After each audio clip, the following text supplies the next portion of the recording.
Here's a quick overview of the operation of your potable water distribution trailer. So the heart of the water distribution trailer, located underneath this aluminum enclosure, that's a 2 horsepower FDA 3A certified pump and motor combo. The motor is washdown grade, so it is suitable for being out in the elements. We added this enclosure just to keep for one more level of safety.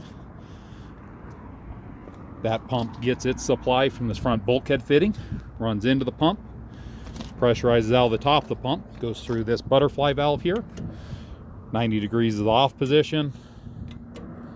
In line like that is pressurized manifold, runs through a vibration dampener there into an all stainless steel manifold which runs around the perimeter of the trailer.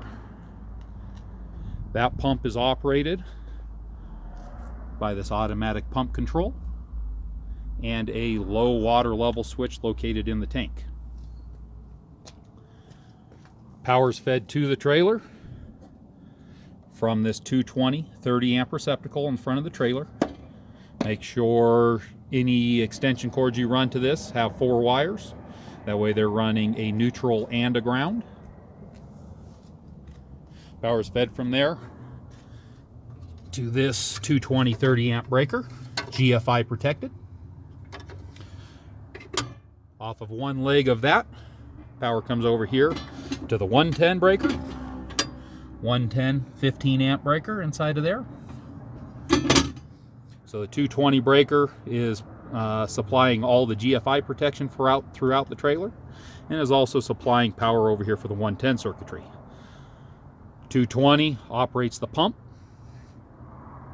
110 operates the switch side of the automatic pump controller, the low level switch located within the tank, and your low voltage lighting system, which is right there. That's the transformer to go from 110 to low voltage. So pump operation. This automatic pump controller up here turns the pump on and off depending on pressures and flows that it senses within the trailer. That is plumbed directly into this waterproof receptacle box down here.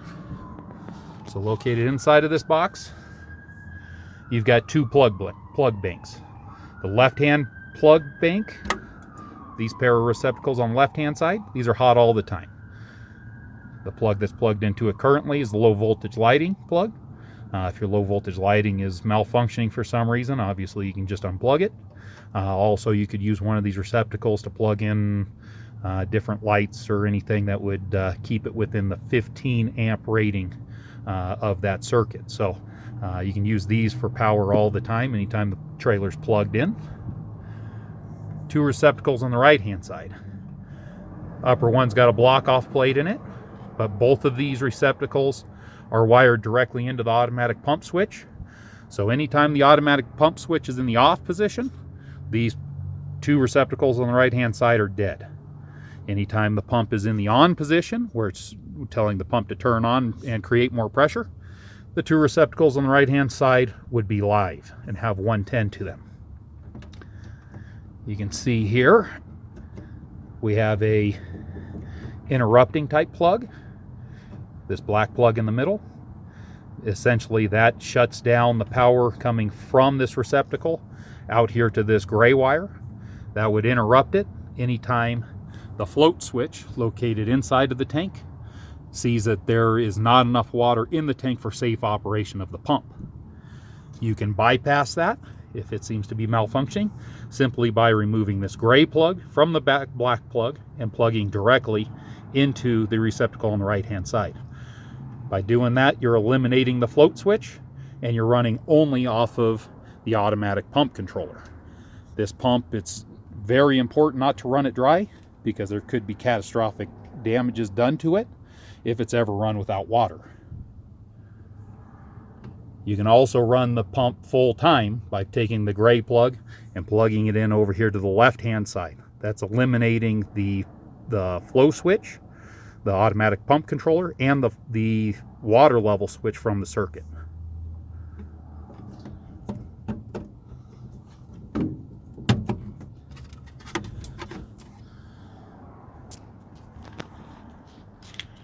Located on the front of the switch, you've got 3 LEDs: power on, pump on, failure, and restart.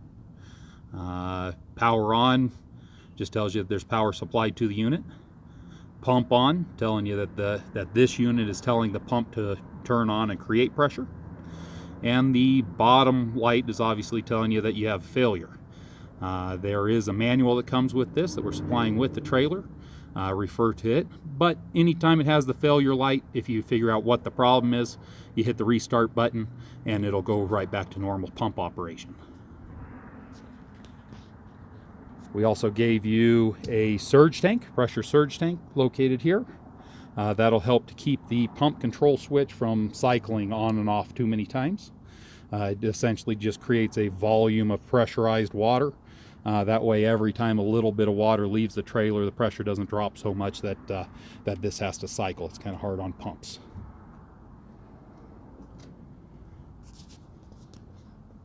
One more key portion of that pump system is this pump start relay here. Pump start relay is a 110 switched, 220 powered switch relay. So it basically recognizes 110 from both the pump start relay and the low level switch, and switches the 220 that supplies the pump.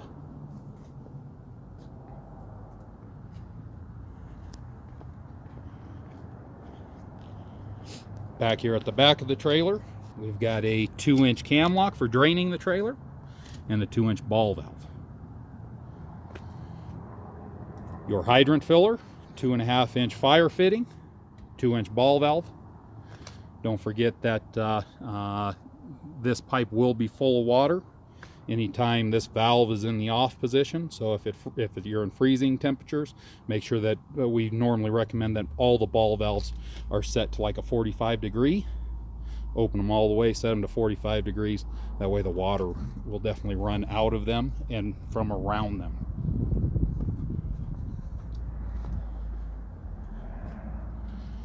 Okay, back here is your low level light switch, which also came with a manual that we're providing with the trailer. There's an LED display here on the front. Up and down arrows control the different pattern that it's in. It'll start off with an O, that's an on position, it'll stay on. Cycle through, then it'll go to an A position, that's automatic, has a daylight sensor. So it's supposed to turn on and off with daylight. And then you can also cycle through and it ends up with a 1 through 9 number. And that designates how many hours that it's on. There's a quick reference here on the side. And also the manual that came with it. Any questions regarding the operation of the trailer, give us a call. And we'll answer any questions that you got.